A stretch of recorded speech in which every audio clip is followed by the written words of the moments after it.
Sugatan ng isang Pilipinong tripulante matapos bombahin na naman ng tubig ng China ang isa nating barko sa Baho de Masinloc. At live mula sa Quezon City, nasa frontline ng balitang yan, si Gio Robles. Gio, kamusta na daw ang lagay nitong tripulanteng nasugatan?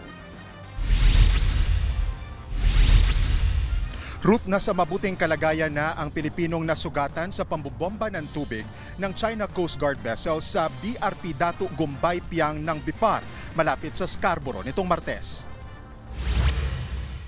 Duguan ang lalaking crew ng masugatan sa tenga matapos mabasag ang salamin ng BIFAR vessel sa lakas ng impact mula sa water cannon.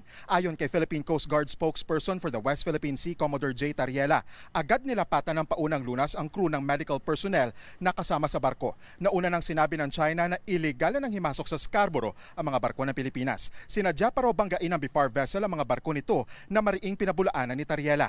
Anya, gamitin daw sana ng China ang common sense nito. Makikita naman daw kasi sa video na iniipit ng dalawang mas malaking CCG vessel ang mas maliit na barko ng BIFAR. Bago ang pambobomba ng tubig, nagbabala pa raw ang isang Chinese Navy warship na may bow number 525 na magsasagawa ito ng live fire exercise sa direksyon ng mga barko ng Pilipinas. 10 nautical miles ang layo niyan mula sa Scarborough o 90 nautical miles lang mula naman sa Zambales. Ayon kay Tariela, bagamat hindi ito natuloy, may tuturing na serious threat o malaking banta sa kaligtasan ng mga BIFAR crew at mga mangingisda sa lugar ang live fire drill. Posible raw na pananakot lang ng China ang live fire drill sa nasa 10 BIFAR vessel at 2 barko ng PCG na nagsasagawa ng humanitarian mission sa mga Pilipinong mangingisda malapit sa Scarborough.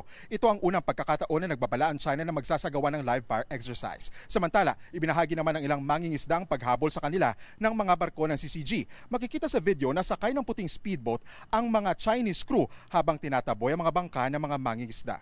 Ruth, bukod sa mga nabasag na bintana, nasira rin ang aircon at nawasak ang ilang bahagi sa loob ng barko matapos tamaan ng water cannon. Ayon kay Tariela, isa na ito sa pinakamatinding pinsala na tinamo ng mga barko ng Pilipinas mula sa China. Balik sa iyo, Ruth.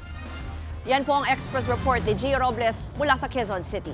Mga kapatid, Ruth Cabalco, para sa mabilis na pasada ng mga balitang dapat niyong malaman, mag-follow at mag-subscribe sa social media pages ng News 5.